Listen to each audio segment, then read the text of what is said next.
Okay, can everyone hear me? Great, thank you. Sorry for the delay. Thanks everyone for coming. My name is Roman. This is our second ADG webinar series, presented this time by Hayley. So we've got all your addresses or your emails. We plan to have at least another 2 to 4 webinars, and we will hopefully send you some emails when they come, when we know when they're on, and hopefully we'll see you here again.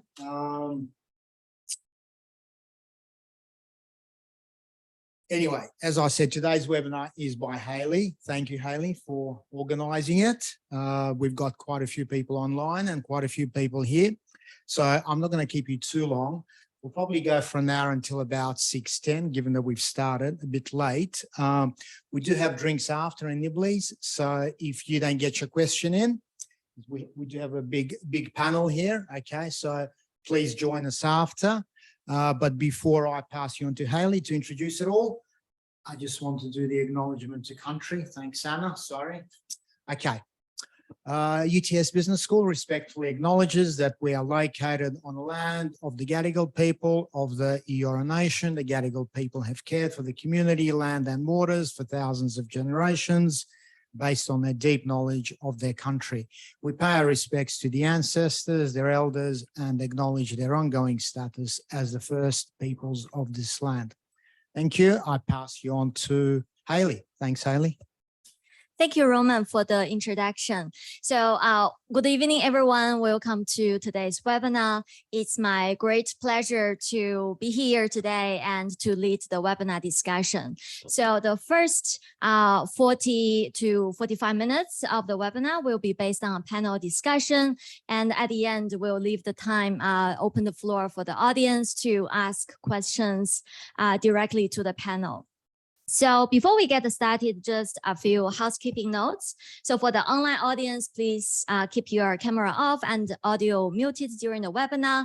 If you have any questions, please post it in the chat. My colleague Anna Bedford will facilitate the online Zoom chat, collect your questions and ask on your behalf to the panel during the Q&A session. And for all the audience today, please be aware that today's webinar is being recorded.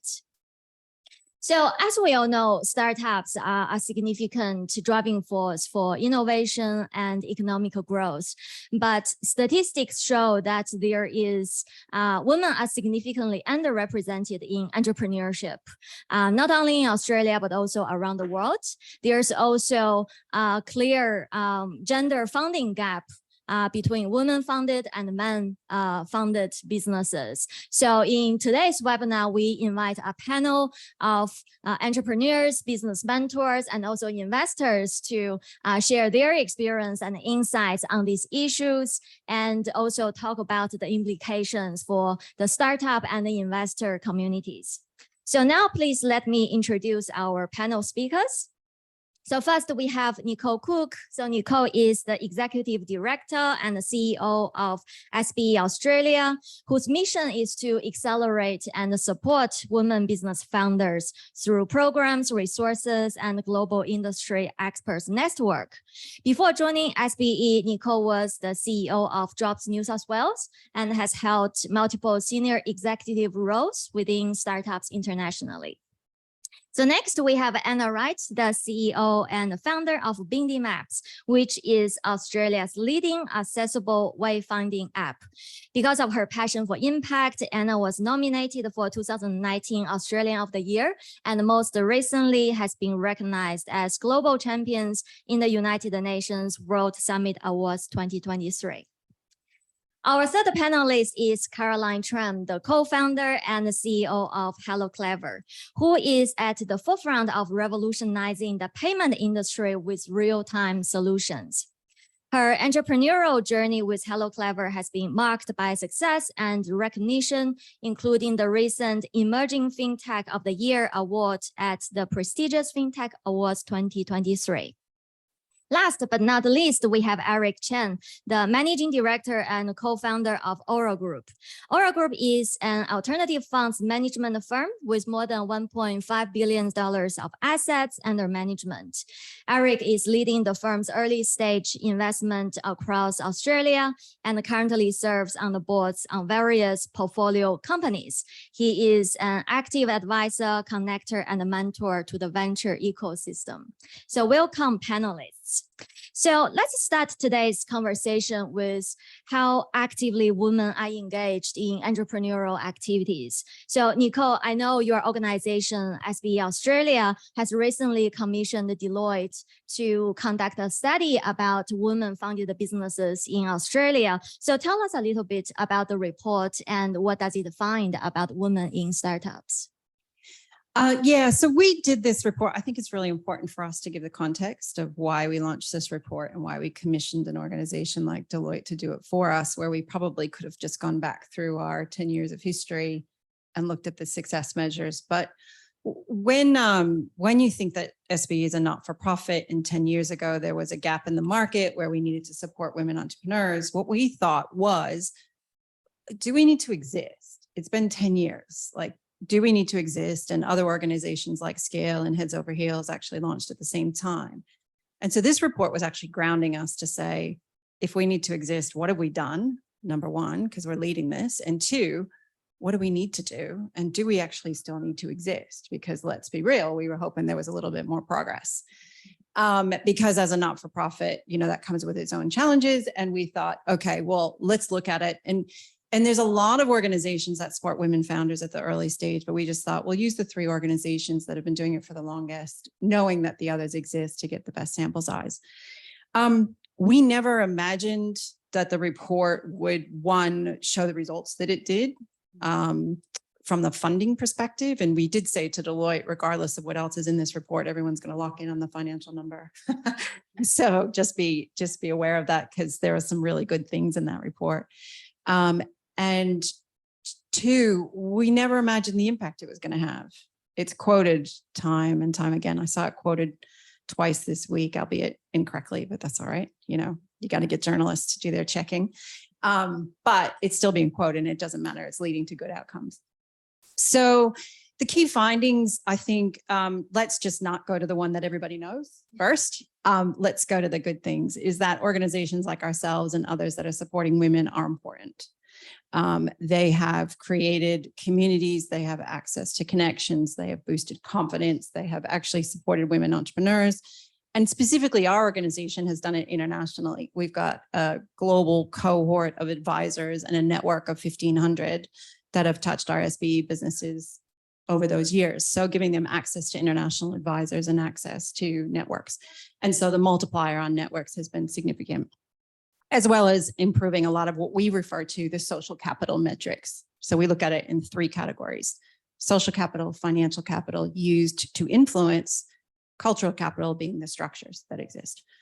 And so key findings obviously were that, particularly for fiscal year 2022, the amount and the share of capital available that went to solely women founders was only that one number that's been quoted at 0.7%. On average, though, it's about 3. So 3.6 for solely founded. The diverse founder metric is slightly better. So you're sitting around 14%. It's a point in time, right? It's a point in time. It's a stake in the ground. And that's what we wanted it to be, is to say, right, this is the stake in the ground. This is the point in time. If we do not collectively address this, we're losing out on economic prosperity for Australia. That's how we see it, because you got to tap the potential of everyone and you're missing out on a huge opportunity. And we see it almost purely as economic and saying, you're missing half the population. This is not sustainable for financial prosperity in Australia and economic outcomes for Australia. It's a no-brainer. It has to be fixed. And that's what we've done, is to specifically say, stake in the ground. And then the second thing we've done on the back of it is, what is our role? And so we looked at it and saw that there was lots of support for early stage, for seed, and early stage. Lots being done. Every university there are still some gaps. So we as SB Australia are pivoting to focus in the middle, which is around Series A, getting to Series A so that we can improve the capital allocation number, get businesses ready for that kind of investment, and working with all the other early stage. So that's the second major thing that we've done. There's some other big announcements coming later in the year, but I'll save it for that. Yeah, so we will come back to these untapped economic opportunities and funding issues later on as well. So just about this women representation in entrepreneurial activities. So how about the statistics for that? Like, do we see a number of women entrepreneurs numbers increasing over time, and are they still underrepresented at the moment? They're still underrepresented in some particular industries, right? So the number quoted in our report was 22%.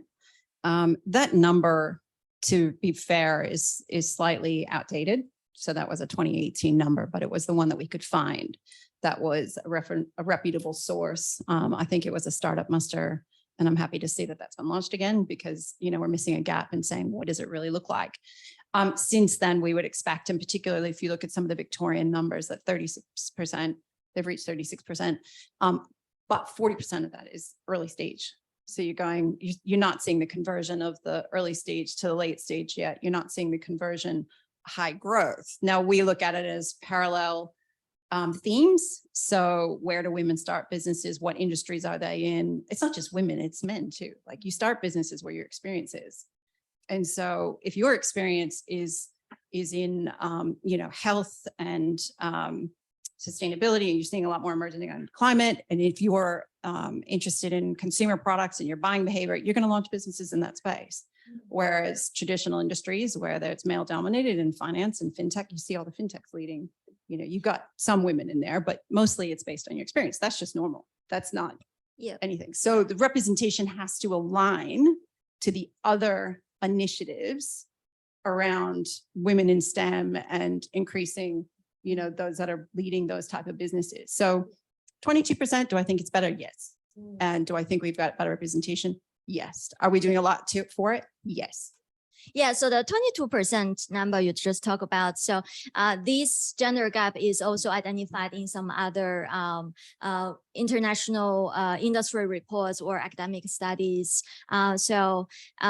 Anna and Caroline, so you are both startup founders and also in the tech area, which is considered as traditionally male-dominated industry.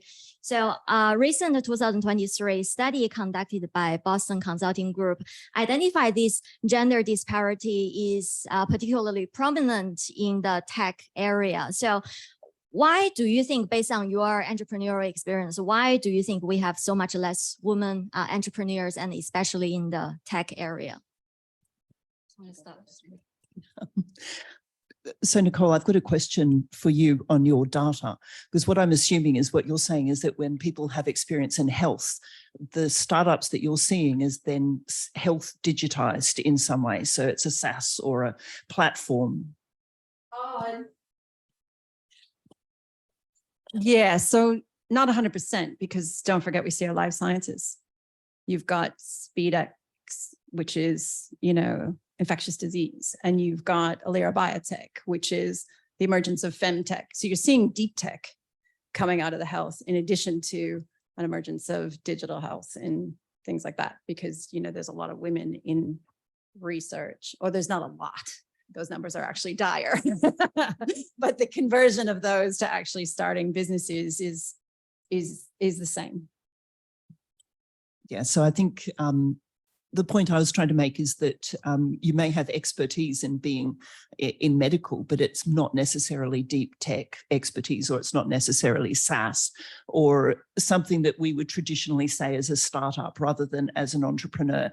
And my experience is trying to find female staff, engineering staff, it's really tricky.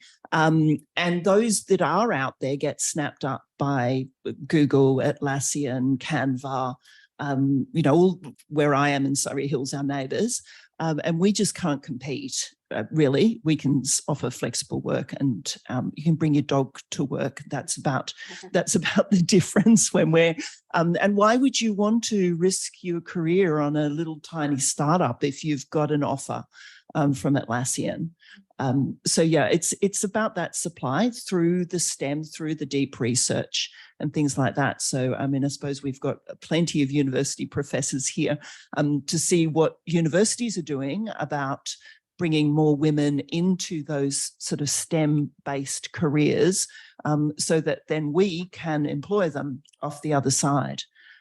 We'd love some more female engineers. We are 50-50 at Bindi Maps, but if you divide us into different like marketing, sales, engineering, it's exactly what you would expect. Everybody in marketing is female and everybody in engineering is male. Yeah, so there is these pipeline issues. Yeah, and Caroline. Yes, so I totally agree what Anna said. And obviously it's speaking from my experience as well, why, you know, I'm a 30 years old woman trying to build my own business at this point in time. It's not about inspiration. If I see, obviously, you know, you've seen in Australia, there's so many female successful entrepreneurial CEOs out there, and you feel like, okay, you know, my background is in business as well. Can I do the same thing? If I could hear a story that actually inspired me, right? And this is why, you know, I think we need more of these stories to come out and really inspire the young women and, you know, of the women that wanted to start their own thing to really, you know, take the power and really start and, you know, and kind of, you know, finding these resources as well and build your own network. So it's all about, I think, representatives a little bit as well. And also about how, you know, women like of our age can get into these kind of resources to really start something of our own. So it's not about inspiration, I think. So the lack of inspiration or the lack of like a female examples in this, you know, market or in this, you know, in Australian kind of, yeah. So it needs to be more out there based on my experience, I think. Yeah. And Eric, so you are early stage investor and also an active business mentor. So you've seen the journey of many different startups. Do you see any unique challenges faced by women entrepreneurs? So, you know, when I kind of look back at even my own portfolio, I think there's only about 5% of our portfolio companies have a female founder in it, right? So if I purely just look at founders, and to your point before, there are just not enough software engineers that are female. And, you know, I think there was a stat that I read somewhere that was sub 30%. And typically VCs would have a preference for a co-founder or founder or co-founder with some technical expertise, right? And that kind of limits you in terms of the pool of people that you could actually, I guess, that you would consider backable. And I think that would probably just stem from the fact that there is a small pool of female founders, which is probably driven by a lot of historical issues, you know, conscious biasness in the past. And I think that's all real, right? But I think the reality is it's not, I don't necessarily think that it exists today, but definitely there's a limited pool of people that you can pick from. And as a venture capitalist, you know, one thing that we typically will look for is, you know, does the founder have a particularly unique insight into a problem? And if that female founder hasn't been in financial services and she's trying to do a financial services startup, then she's not going to have that unique insight. And that's probably driven not because she's not capable, but just because, you know, there hasn't been a lot of females in that financial services industry in the past.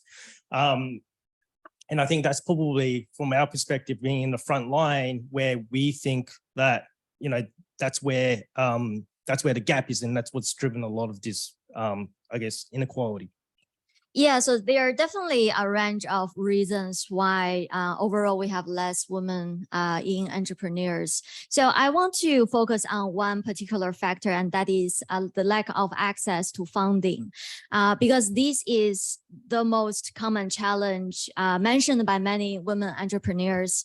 If we look at the statistics here, so according to the SBE report, so 39% of women founders in the survey listing lack of funding as a key factor preventing them from growing their businesses. And we can see a very small amount of overall capital is actually allocated to women-founded businesses. So, Eric, so do these statistics come as a surprise to you, or how do you reflect on these numbers? Well, no, it doesn't, because I mean, even to my point before, when I look at my own portfolio, you know, we're not 0.7%, but we're sub 5%, right? And again, I think it stems from that pool of female founders that's available. And, you know, when I kind of think about these statistics, it's in order for you to kind of solve this problem, you almost have to have a level of biasness in favor of females in order to encourage that pool to increase. Otherwise, you're always just going to be stuck in an environment where there's limited of supply in the female market for you to be able to support. Yeah, so you mentioned these conscious or unconscious bias. Can you elaborate a little bit, like what kind of bias you observe in the industry? Well, for example, like you're starting to see a lot of like female focus, VC firms that are focused on backing just specifically female founders, right? And you know, you wouldn't see that a fund that is set up just to focus on backing male founders. And I think that's important because there is a obvious inequality in the market and there is an imbalance. And in order for you to right that imbalance, you kind of have to take a slightly more extreme approach in order to do so. And that's sort of the, I guess, more biasness that in favor of females that I think it should be encouraged in the market. Yeah, okay. So Nicole, I want to ask these questions. So normally we would expect investors to, when it comes to decision making, they should adopt a very rational or analytical approach to analyze which one is a better investment. But we observe this more serious gap in terms of total amount of funding that goes to women businesses. So why women find it so difficult to raise money? Let me take a step back first. To raise money is hard anyway, right? So I just want to take a step back before we kind of deep dive into what does it mean for a woman to raise in this environment.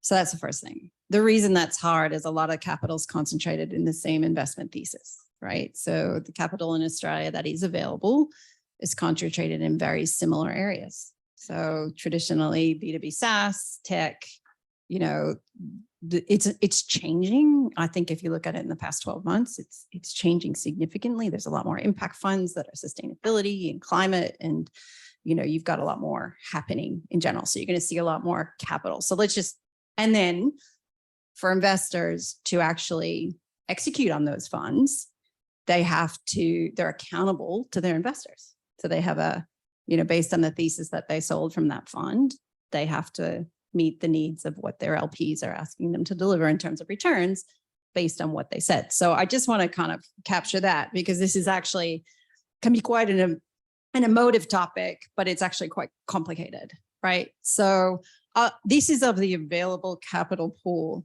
that's in Australia, and particularly in FY22, you had the likes of Canva and others doing really big raises. So they were outliers on the $10 billion worth of capital.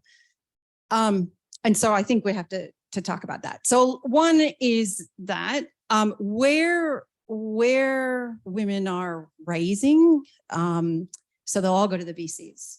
They're all going to go to the VCs, right?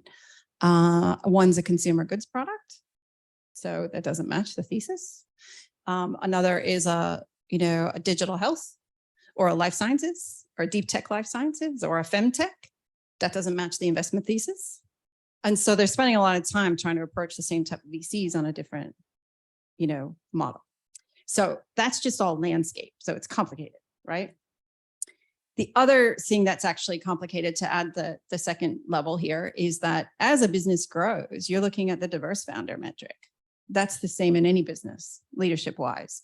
So when you start a business, two women or one woman as a sole founder might start the business, but you would expect as they grow, their teams are going to be more diverse. And then the share of capital should be going to diverse founders as they grow. So the bigger the checks. So that's the other thing you have to think about here. But coming back to your main question around that. So I think that, you know, this chart is, when you first look at it, you go, oh, and it's pretty dire, but it's also very complicated. So in trying to kind of say, oh, there's unconscious bias in the VC world, there's unconscious bias in the investment world. There's a framework and a methodology and calculations that have existed for years, right, in terms of growth. The good thing is that by raising awareness of diversity in that methodology, then you should start to see these numbers change, because some of the way you pitch to investors, the way they allocate funds, you know, might have to change. And so I think that's forced everyone to kind of have a look at it and say, all right, is our methodology and the way that we make decisions and the way that we choose to make investments fair and equitable across all gender categories, across all diversity of categories? Is it fair and is it reasonable, right? And you're seeing a lot more of that. You saw Blackbird publish their metrics. You're seeing a lot of a undertone around saying, actually, we're taking this seriously and we're having a look at it. Not only are we having a look at our metrics, but we're also having a look at our methodologies and the way that we invest and what the diversity of our investment teams look like. And so are our investment teams diverse? And so it has actually had a cascaded effect. Yeah, sure. So Caroline, you come from an accounting background, right? But your business is in the payments and financial management industry. So as Eric said, as an investor, when they are looking for good investment opportunities, they look at whether you have the lived experience or insight. So you doesn't quite fit in that category, but you have been pretty successful raising funds from investors. So tell us, how are you seeking funds and whether you experienced any pushback from investors because of your dump tech? Absolutely. I think, you know, based on my experience in the past, I think I spoke to like 200 VCs around the world, not just Australia, right? To kind of like, this is to actually tell them this is what we wanted to do, and this is products that, you know, we see the gap in the market and really prove there is a problem in Australia around obviously real-time payment. So Hello Clever is a real-time payment solutions that help businesses to connect to their consumers via instant cashback as a loyalty solutions. And we see that gap, right? In particular, this market and obviously beyond as well. So my background is nothing related to payments. As Eric said, like, you know, if you're looking to do this like that, there's no way we wanted to proceed. But it's not about, you know, proving the products and the team that can be behind you. So obviously, luckily, I do have a great co-founder also in tech backgrounds. That's how you could kind of like tell the story around, yes, we don't have experience payments. And, you know, we were, you know, two high school mates get together and, you know, wanted to do something of our own and really, obviously in a way that we have to really prove that we can deliver the business as well to VCs. So it's all about, you know, first of all, delivering the story that you will have to tell, and obviously about, you know, the market's insights as well to really, you know, convince in a way VCs to invest in us. And it's you have to speak to like over hundreds of VCs to really get them on board, right? And it's, for me, it's all about a number game in a way, and that's the experience. Yeah. So Anna, I want to ask you the same question. So do you follow like a different strategy when you raise funds? Because your background is also not in the tech industry. So do you see that as a barrier to fundraising for Bindi Maps? So sort of to reiterate what Nicole was saying is that you've got different flavors of VCs. And you've also got different flavors of business. So what an early stage VC looks at is very different to what a, you know, if you're doing a Series C, it's much more metrics driven.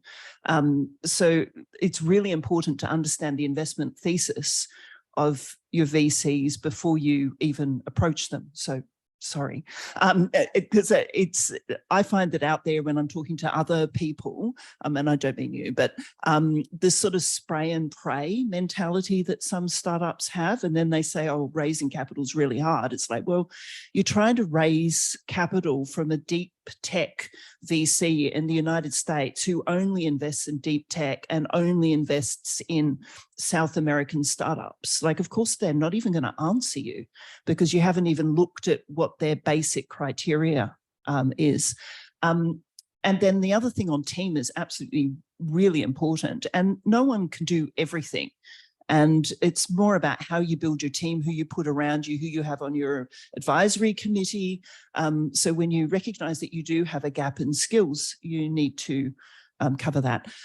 Where I found that my background, which is in finance, really helps is in speaking VC's language. It's very different if I'm talking to a super high net worth individual. They are very different investment creature because they're investing their own money. But when you're talking to a VC, they've got their LPs, they've got their own metrics that they need to hit. And no offense, they seem to want to try and catch startups out on the metrics. And yeah, I can speak that language. So that's what I found helped with raising from VCs. Yeah, and when you started Bindi Maps, you also participated in several accelerator programs like SBE programs and Blue Chili programs, and also you raised the pre-seed funding from Artisan Venture Capital, who has a strategic focus on promoting women in startups. So tell us about your experience participating in these programs and having a support from an investor that has a clear agenda to promote women in startups. Well, that fund with Artesian is quite new. So we weren't in that, we weren't in the Female Founders Fund when we started with them. Programs are great, especially when you're trying to build out teams and you're trying to build out advisory teams. So Blue Chili was the first one, which gave us the pre-seed funding, as you mentioned. And then the rest of those we did as a way of networking, especially like SBE is great for networking. We did another one with Taronga Ventures because we're interested in Singapore as a market, and they actually have a the way they set it up is that they have companies that actually, so it's the potential customer that picks who's going into the accelerator program. So it just means that you get to maximize your time when you're networking because you know that Capital Land has already put their hands up and said, we're interested in Bindi Maps.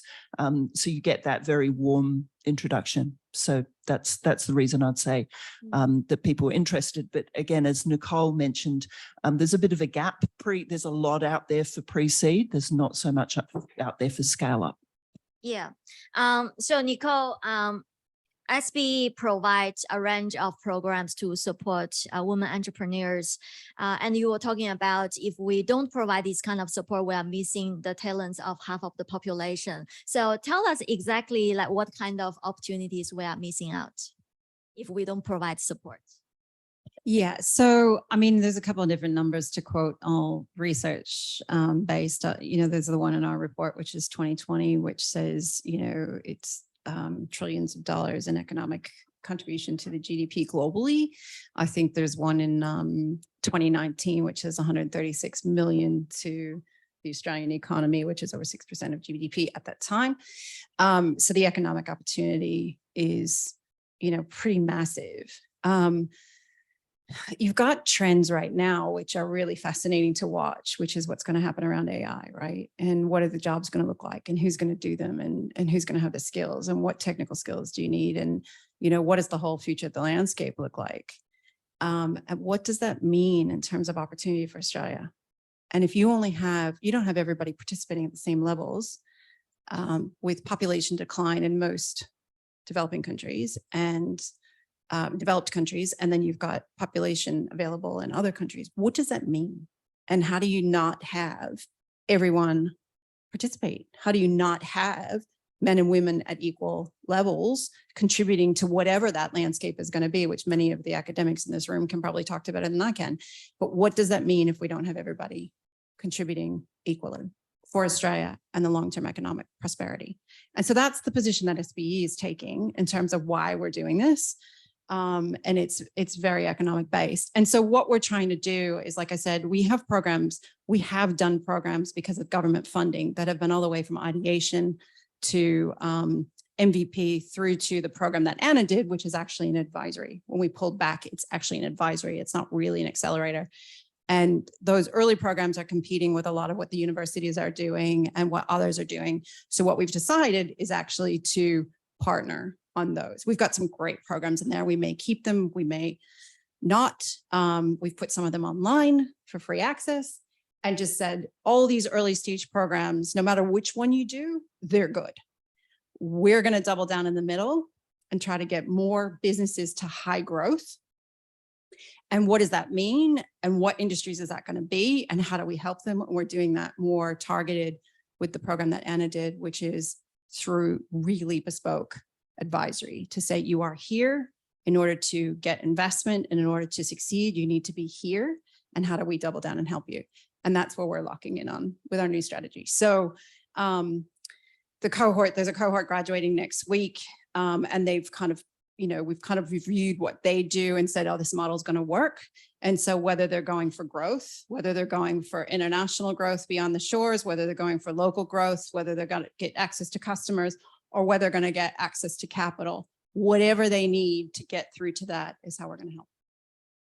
Yeah, so related to the economic benefits you just mentioned, there is a 2018 study conducted by Boston Consulting Group. So the study finds even though startups funded by women on average receive less funding, but they tend to generate more revenue over long period of time. So in terms of efficiency of the investment returns, startups funded and co-funded by women represent a much better investment of 78% return compared to only 31% return for male-funded startups. So Eric, here is a difficult question for you. Are women-funded startups better investment? Well, it seems so, right? Look, I think and I go back to this, like, it's kind of like what unique insights or what superpowers that founder has, whether male or female. And I think that there are just certain perspectives and knowledges that a female could have over a male, right? For example, we concentrate on, does the founders understand their ideal customer profiles? Yeah. And if you kind of think about, in today's world, I think 80+% of household spending, decisions are made by women. In healthcare, decisions are made by women. And, they're considered as what we call super consumers, right? So if you were to apply a female founder in a e-commerce business who understands the 80% of their customers, then you are naturally probably going to get a better result than a founder that doesn't understand their customers, right? Now, I can't, validate the outcome of these data, but, I can just only imagine that if you place the right founders to the right problem, you're going to get the positive result. Yeah, so Caroline, and I want to get your views on this. So do you think being a woman entrepreneur gives you unique perspective or understanding that helps you to grow your business? I have to agree to these stats because we are female founders startup, right? Especially for a VC. Now we're, going out for a race soon. So I think based on my perspective, right? So I do have a co-founder who's a male. Right. So we're kind of like 50-50 decision maker. So because obviously the co-founder and CEO, so all of the decisions eventually come to me. And as I guess a female is what Eric just said, I'm more of a less risk taker versus probably my co-founder who's kind of like, wanted to do everything in, one go and, doesn't really kind of identify the consequences after that. And obviously maybe coming from my background of being an accountant from day one, I always think about the numbers and think about how we could deliver like the better return for our investors. So for example, really, quick example would be if we wanted to obviously beyond Australia, because VCs will look into international expansion, right? So they would ask questions, why would you want us to go to this market instead of the other market? So you have to actually go through a lot of research, a lot of kind of competitive analysis to kind of, you know, if we wanted to spend this $1 into this market versus the other market, how much money I would get in return, right? And that's kind of analysis that we would have to do. And that's the things that, you know, as a female founder, I guess, would be someone who would evaluate a little bit of steps before I make the decisions versus, I guess, a male founder. And sometime around, obviously, the trend that VC has been pushing you as well. As you see, the past 12 months all about generative AI. Everyone's talking about AI. And all of the VCs come to me or come to ask me like, what are you guys doing anything about AI? Would you guys do it? And then my answer simply is just, we are a payments company. What do we do with AI? There's nothing to do with AI yet.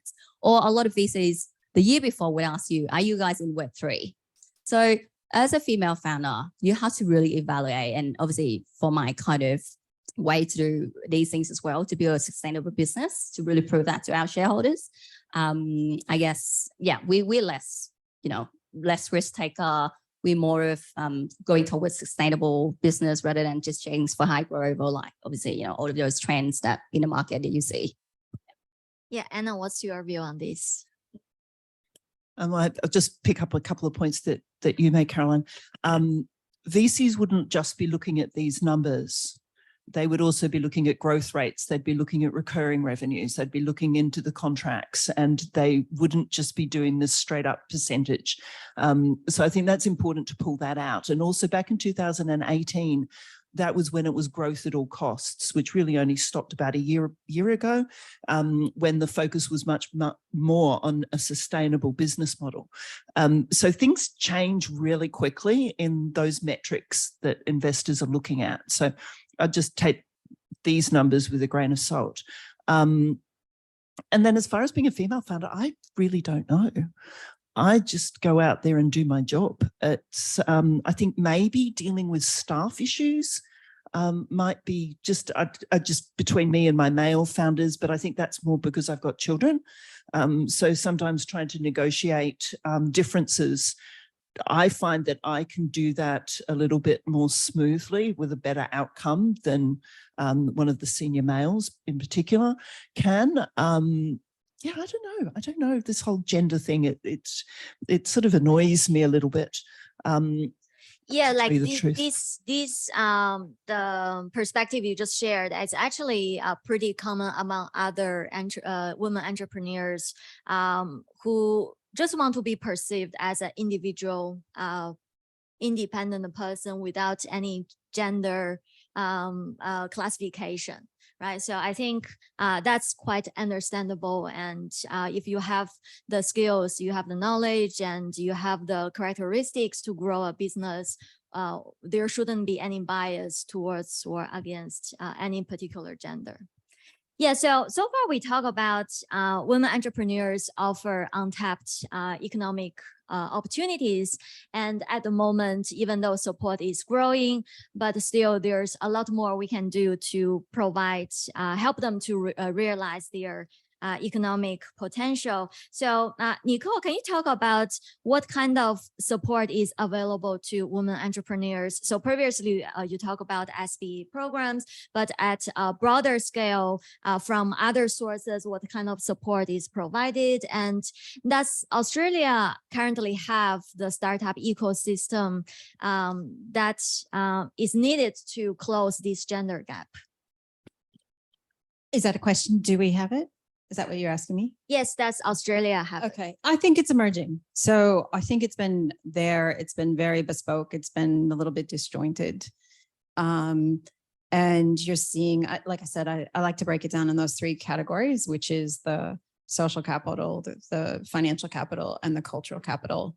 The first two driving fundamental change, for the last one, which is the structural changes that need to occur. Do we have things available? Yes. There's lots of community, particularly, like I said, at the early stage. There's lots of communities, there's lots of support networks, there's lots of mentors and advisors, and there's even the emergence of, albeit still small, seed capital in that area.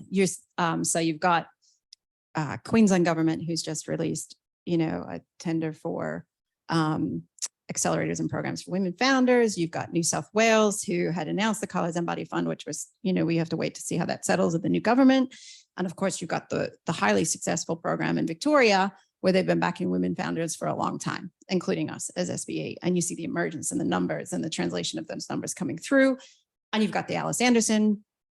You've just seen something announced in South Australia. And so the states are all really getting behind it right now. And then at the federal level, you've got, obviously a lot more policy happening and a lot more investment happening at women kind of inequality overall, as opposed to entrepreneurs. But each of the states are addressing it and it's emerging. So there is a lot of support happening. We do need to see more investment, diversified investment available and capital available. I think while there's a lot of capital in Australia, you still want to see more diverse capital. Some of those that, like we talked about, that back deep tech, there's not many. And when they do, they're big checks. So there's very little available at the early stages. And so that's a bit of a problem and still is a problem.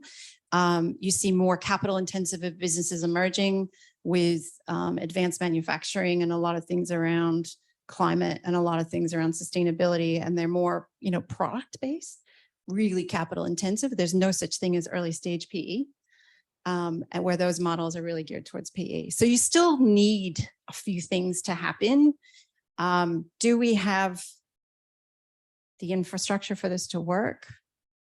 It's getting there. Do we have the passion for this to work and the imperative for this to work? I think in the past 12 months, I've seen more of it than I did when I first joined SBE 2 years ago. So I'd say if we don't do it now, we're going to lose the momentum. And then once it's in there, ideally, we have a goal. So ours is parity by 2030. And then we don't want to talk about it anymore. We just say, if we can get there in 2030, whatever we've changed is good for everyone. And let's all move ahead. And so we don't want to talk about it anymore by 2030. Yeah. So, Eric, investors obviously play a very important role in this startup ecosystem. So what do you think, what can the investor community do to fully leverage the talents of the other half of the population and to help women entrepreneurs to realize their business potential? Look, I think there's definitely an element of promoting sort of female focused funds, right? Where you're backing specifically female founders. I don't think that's naturally, you can't have an existing fund that just shifts into picking female founders or being biased to picking female founders, because ultimately that's not what LPs invested in the first place. But you can start from scratch and develop these female focused funds, which I think there are a lot of support for in the ecosystem.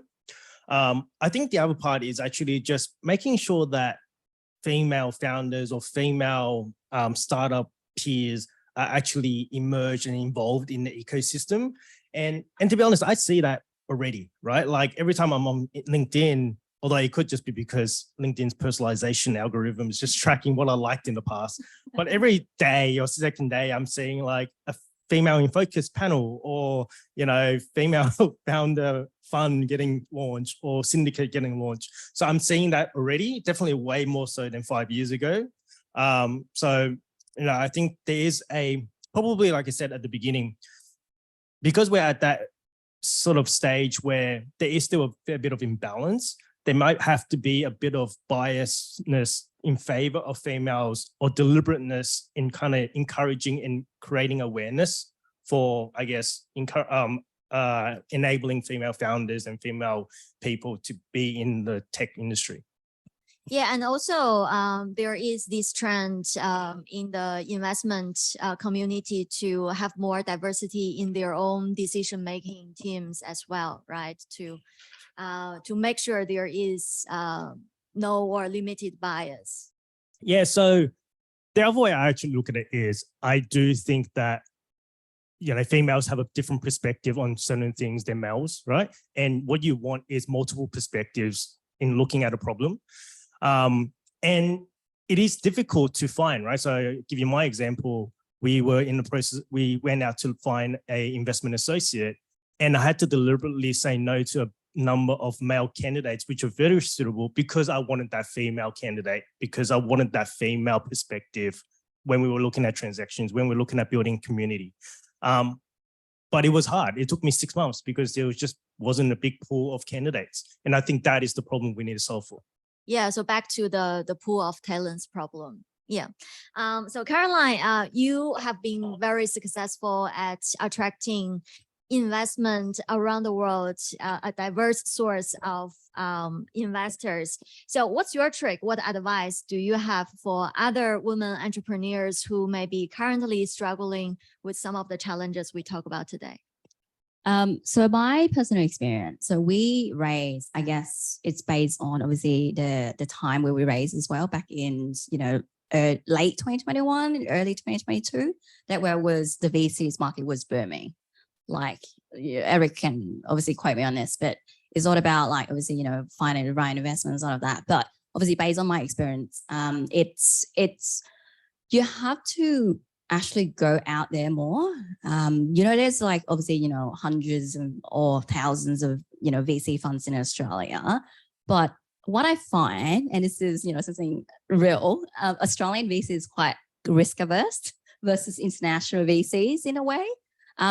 By risk averse, I mean, obviously they wanted to invest into, business that's already proven like revenues record. You build, successful business before as a founder. Whereas, when you look into international VCs, especially in the US or Europe, they look into, all right, how you're gonna, build a business as a founders, and they're more like risk takers rather than like Australian VCs. So as, our business, we were quite lucky in the ways as well that we had that, obviously, the capital during the time of really, really peak VC investments. But obviously at this time when you see it's winter for venture capitalists, and what you have to do right now is really want to build, a business that's sustainable, profitable, and proven your product market fit in this market and beyond as well. So it's all about, I guess, reaching out more, and all about obviously, building the right team and, build the right product and solve the right problems for real. Yeah. Yeah. So Anna, any final advice to other women entrepreneurs, how they can improve their fundraising success? Probably a couple of things. So I always tell everybody you are always raising. So even if you've just closed a round, you're still always raising. And what I mean by that is keep, even VCs that have said no because you're not at the right stage or they don't quite believe you yet, like keep them involved. So I spend a lot of time at conferences going and talking to people that I'm not interested in raising from them now, but I'm interested in letting them know that, October this year, February next year, October the year after, we will be raising, and we have annual recurring revenue, which is one of their key metrics now, but we're going to sign all of these deals in the next 6 months, and we're going to expand here, there, which means that our annual recurring revenue is going to go from X to Y, and then you prove it to them. And then they've been on board that journey for 6 months, a year, and suddenly you're not just this weird person that's just turned up in their office going, can I please have some money? Because the other thing is, don't leave it till the last minute. Raise when you don't need the money. I think that's probably an even bigger hint.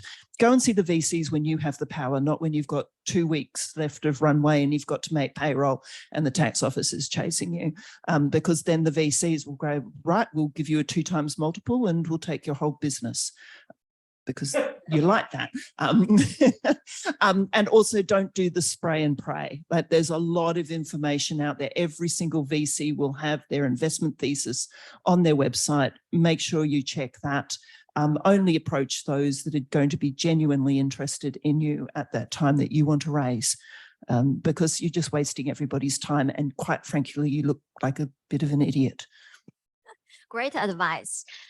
So we talk about a range of issues faced by women entrepreneurs, and also we heard from each of the panel about their insights and experience in this space. So I think now it's good time to open the floor and see whether the audience in person or online have any questions for our panel.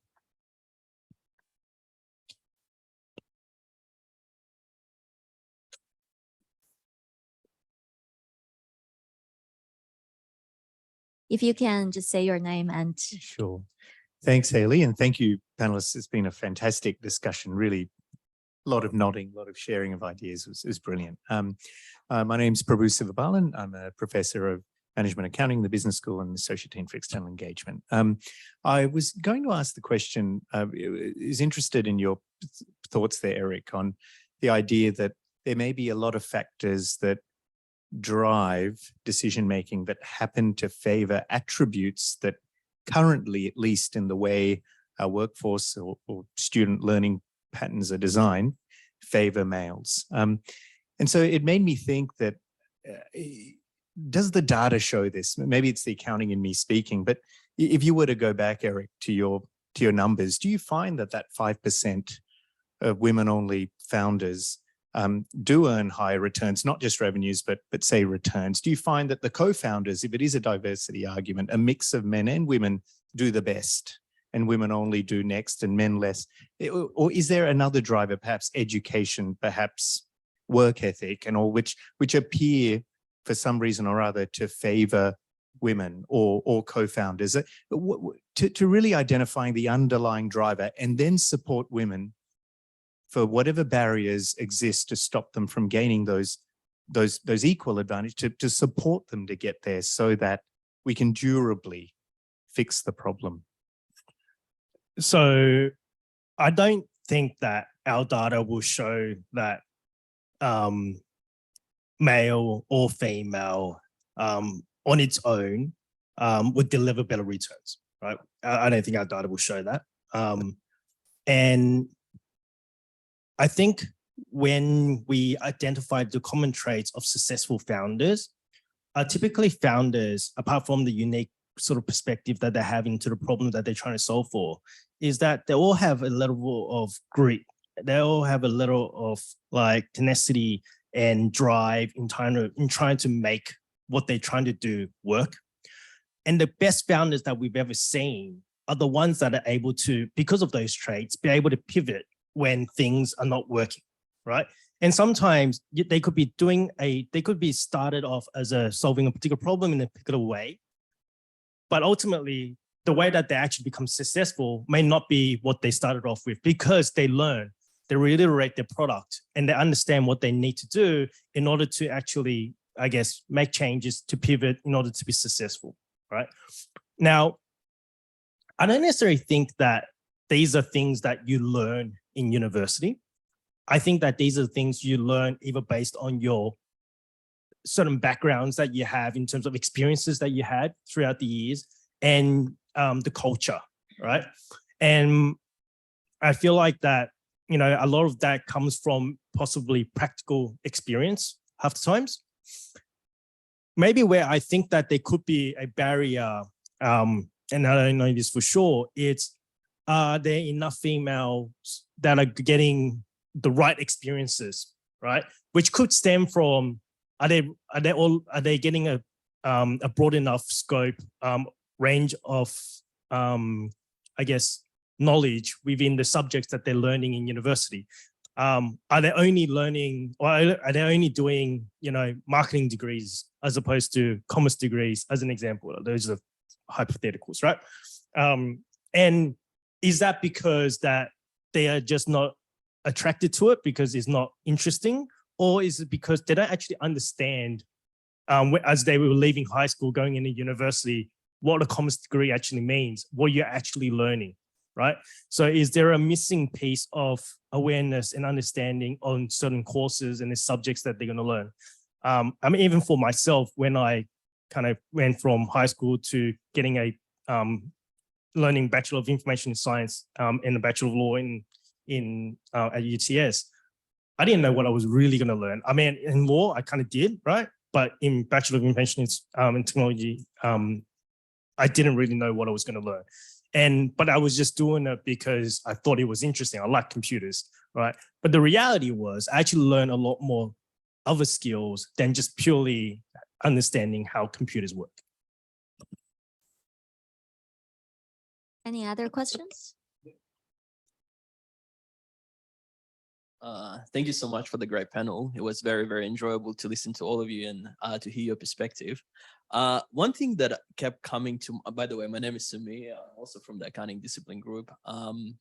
One thing that kept coming to my mind when you guys were talking is that there is a common view that males tend to be more overconfident, more aggressive, sometimes maybe you can say arrogant on average, right? And I wonder whether this view applies in the entrepreneurial world.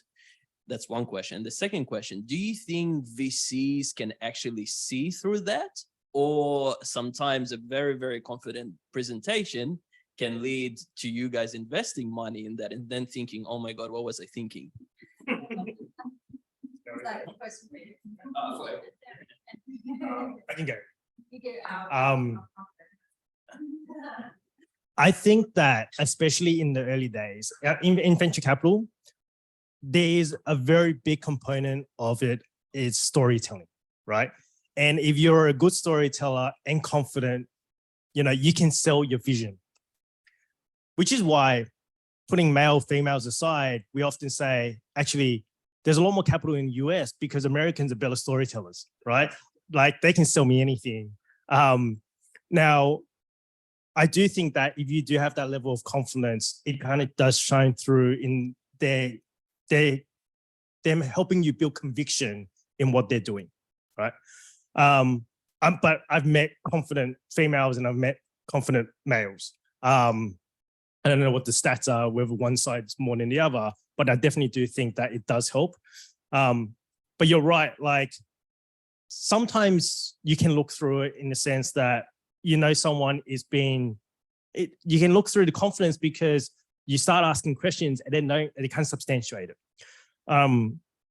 But at the same time, sometimes it's very hard to tell, which is why, and in venture capital, especially in the early stage investing, is such a relationship and people game that, you know, we try to reduce that risk by trying to meet founders way in advance, like similar to what you said, way in advance to us even investing into them.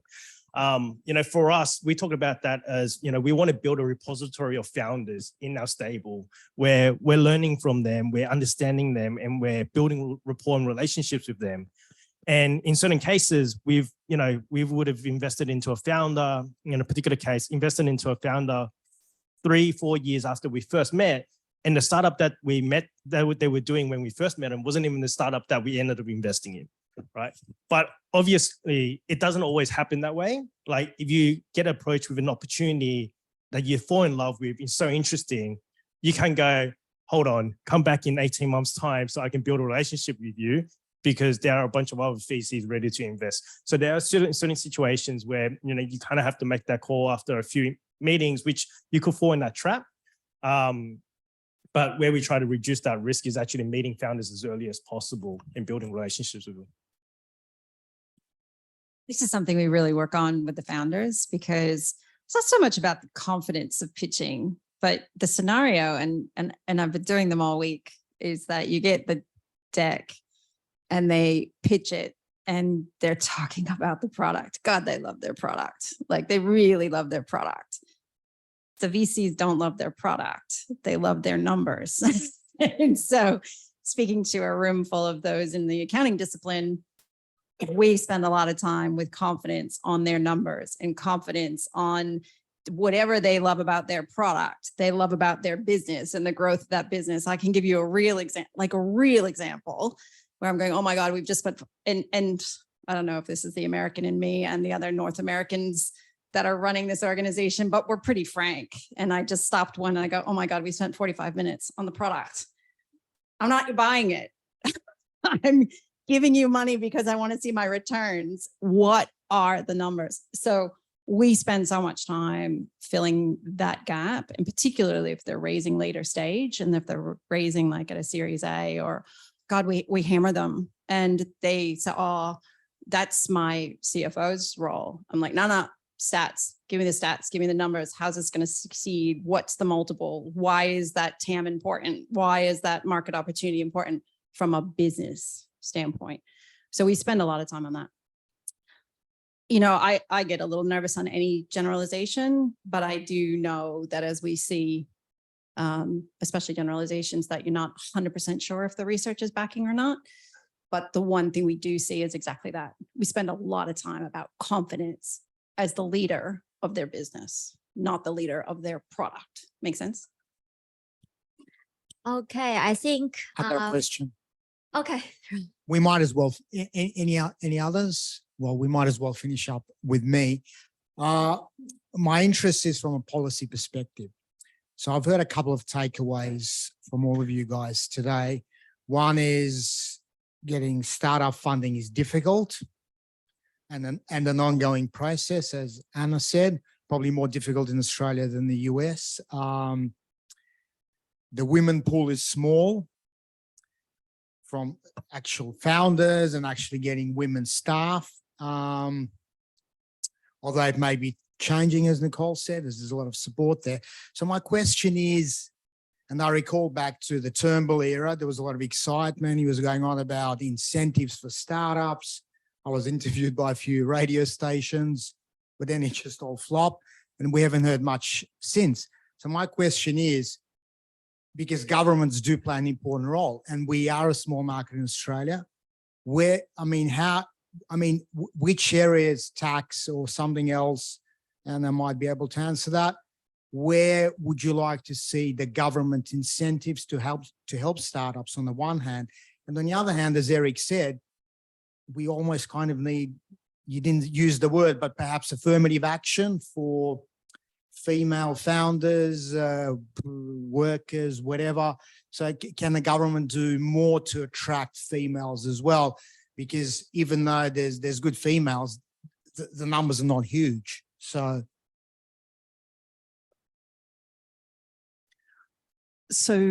I always find policy a very difficult and very clumsy tool to use. So an example of that is the federal government, the old female founders grant. It was so poorly written that if you had any VCs on your cap table, they weren't they were sort of automatically assumed to be male in your cap table. And that was just so frustrating because it knocked us out straight away because we had VC backing. So even though we had the female founding thing, so that's what I mean, like policy, unless it's really carefully drafted, which it never is, it just doesn't work. But on a positive point of view, and I see this worldwide when I'm talking to international VCs, because I don't know what your experience was, but if you take foreign money, it's often said, oh, if you're going to take American money, you need to be incorporated in the States. Now, because of the Australian R&D plan, tax incentive, that's not the case because the government is really, really generous on that. So I actually think that that's one of the big shining positives of Australia, and it's recognised worldwide. Everybody in VC land knows about the Australian R&D tax incentive scheme. So yeah, I'm not a big fan of policy, but. Yeah, I mean, I actually think let's go to how we're going to shift the metric, right? So the pipeline of women starts in high school. What are you educating? What are the parents saying? I was having a kind of a sidebar with one of the principals where I was on a panel for their entrepreneurial program. They run it in year 8 and 9. Quite impressive. And I just said to her, are we one generation away from every parent telling their smart daughter to be a lawyer? Like, are we one generation away from that, where they say, actually, you know, that's a path, but this is also a path, and this is also a path, and this is also a path. So it's education for those that are educating at the pipeline. So there's a massive kind of opportunity at the pipeline level that everybody can work on. I'd love to see collaboration around driving change in metrics and tax incentives for the VCs. Like, get a little bit clever, like tax incentives for the entrepreneurs, but tax incentives for the VCs if they try to hit some of these metrics and implement diversity frameworks. There's a phenomenal ROI diversity framework just issued by Swift Capital out of Singapore. She's a New Zealand founder, Jennifer Buckley. She runs that fund. They just launched it. Rosemary Addis, who is very well known in the federal government space on policy, she's the chair of that organization, and it's a real impact-driven thing. So if VCs invest in that, work it through look at their frameworks, look at the way they make decisions, look at the bias. There's tax incentives there. So how do you actually incentivize in areas they're not thinking about? And, you know, policies change, like Anna said, who knows where the BFF was the worst name ever, but the Boosting Female Founders Grant and some of these other grants that haven't been successful and have been shut down and nothing's launched yet because you got a change in government. How do you assure continuity all the way through? I think that's the other question for me. Okay, I think that's all the time we have for today. So thank you to all the panelists for being here and sharing your experience. And also thanks to all the audience here, both in person and online, for being part of the conversation. And we hope the discussion on this topic will continue beyond today's webinar. And now I'll hand it over to Roman to close. Thanks, Hayley. Panel, audience. Basically, what will happen is we're going to have a YouTube video of this ready, hopefully in the next few weeks. So those who missed out or didn't hear anything, it'll come out in the next few weeks. Also, what we're going to do is, well, we'll try to do it. We'll send everyone a feedback survey. So just to sort of find out what you guys enjoyed about this. And if any of you in the audience in the panel have ideas for future panel sessions, and I think there'll be a few more topics on women coming up as well, or panels, please let us know. Otherwise, we've got some drinks and nibblies to get us a little bit more happy about the situation and talk about it a bit more. Okay, thank you. We were expecting more people, so there's more drinks for everyone. Okay. Thank you.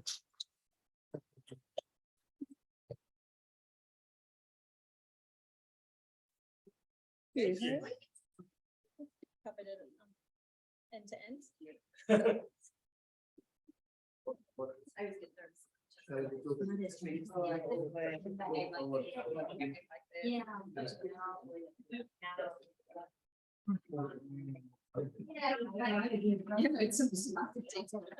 I'm from Singapore, but yeah, no, really interesting.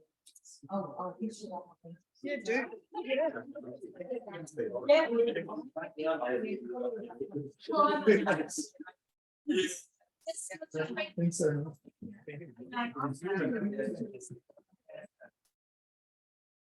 Why do we have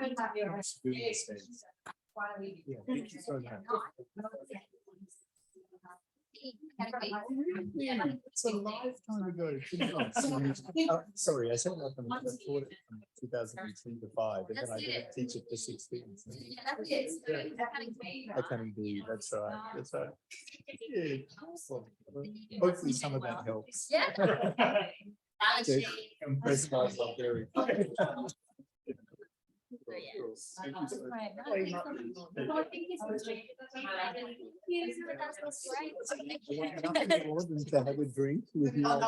Very difficult questions for you, but you answered perfect. It's so difficult for him.